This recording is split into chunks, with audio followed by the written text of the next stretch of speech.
সুপ্রিয় দর্শক বন্ধু, সাধের বনসাই ইউটিউব চ্যানেলের পক্ষ থেকে আমি অরিজিৎ সবাইকে স্বাগতম জানাই। আজ নতুন একটা দিন, নতুন একটা টপিক। আজকের ছবি দেখেই বুঝতে পেরেছেন যে আজকে কী টপিক নিয়ে কথা বলতে চলেছি।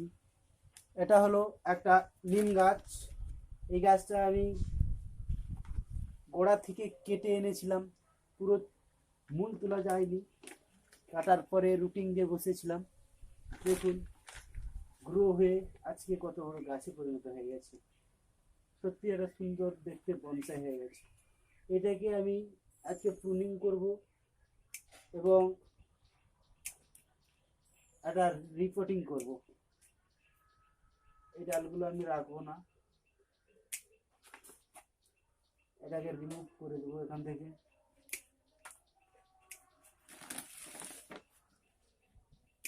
এখান থেকে মাল্টিপল ব্রাঞ্চ বেরোবে, এটা রাখবো না।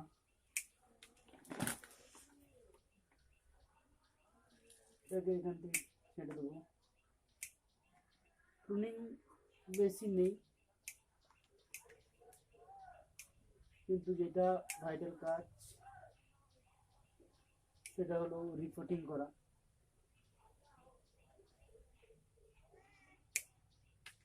মোটামুটি আমার প্রুনিং শেষ হয়েছে বলা যায়।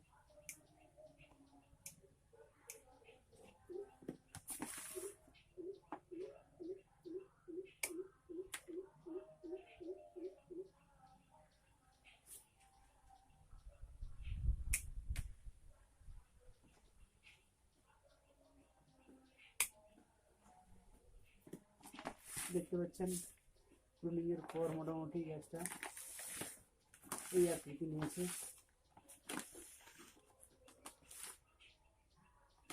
এটাকে আরো ছোট করে দিই।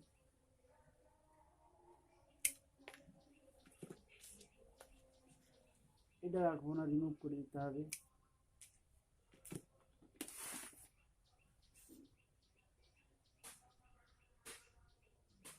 এটাও আমি সরিয়ে দিলাম।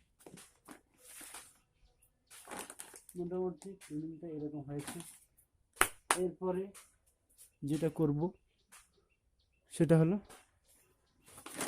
মাটিটা ছাড়িয়ে দেবো।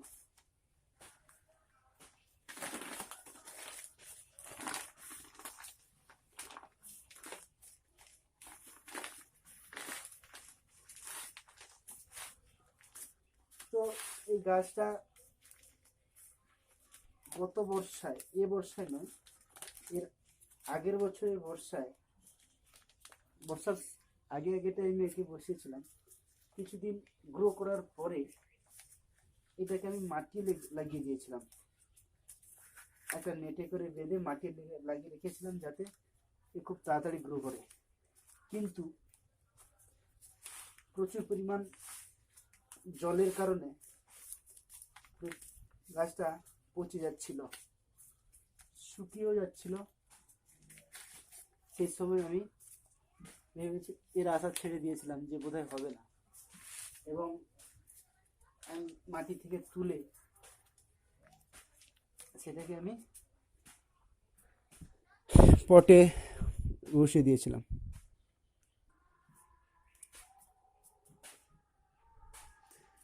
দেখুন এটাকে পটটা অক্ষত রেখে আমি উল্টে নিয়েছি যাতে আমার পটটা ঠিক থাকে, পরে আবার ইউজ করতে হবে। ঠিক আছে, কিছুই হয়নি। এরপরে যেটা করব সেটা কিছুটা কাঁকড় দিয়ে, বড় মাপের কাঁকড় দিয়ে ড্রেনেজ হোলটাকে আমি আরও বন্ধ করে দিয়েছি। দিয়ে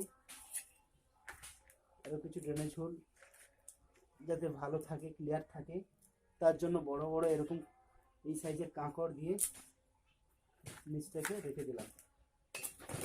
তারপর এখান থেকে ওখানে একটা কাঁকড় নিয়ে নিতে পারি, কাঁকড়গুলো আছে নিচে, নিয়ে নিলাম। নেওয়ার পরে মাটি দিয়ে ফিল আপ করে দিলাম। কিছুটা নিম খোল আছে, নিম খোল দিয়ে দিলাম। নিম খোল এবং কম্পোস্ট দুটি একসঙ্গে মিক্সচার করেছিলাম, দিয়ে দিলাম।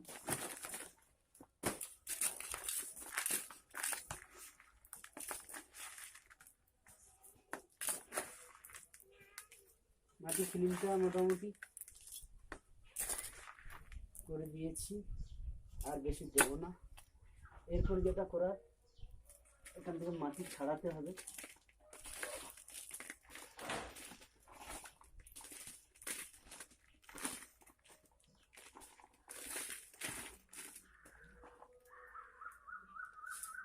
অ্যাকচুয়ালি এটাকে একটা নেটের ভিতরে বাঁধা আছে,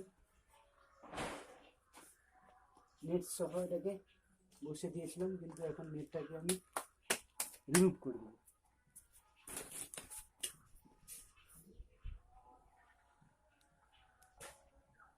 দেখুন নেটটাকে আমি রিমুভ করে দিয়েছি। এরপরে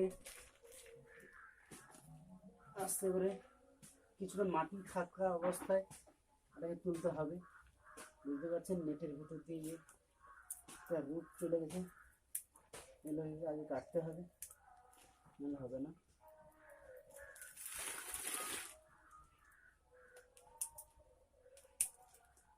মোটামুটি এইভাবে চলে এসছে, দেখতে পাচ্ছেন নিশ্চয়ই।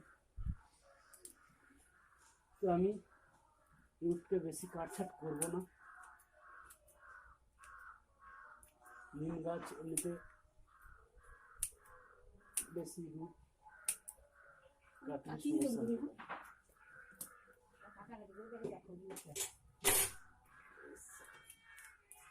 এরপরে আমি মাটি ফিলিং করে দেবো।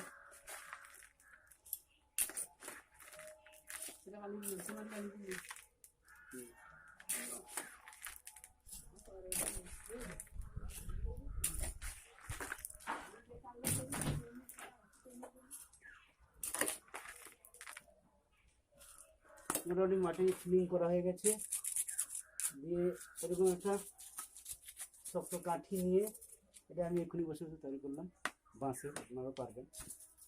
যে এইভাবে করার মানে হচ্ছে মাটিটাকে তার শেকড়ের কাছাকাছি পৌঁছে দেওয়া, যাতে গাছ খুব সহজে সেখান থেকে খাদ্য সংগ্রহ করতে পারে। তো আজকে ছিল এই ভিডিও। যদি ভালো লেগে থাকে অবশ্যই বন্ধুদের মধ্যে শেয়ার করবেন, কমেন্ট করবেন, আর আপনি নতুন যদি হয়ে থাকেন অবশ্যই সাবস্ক্রাইব করে রাখবেন। ধন্যবাদ। তো বন্ধুরা ওয়াটারিংটা করে দেবেন। ওয়াটারিংটা এরকম করুন, এই যে করবেন, যাতে করে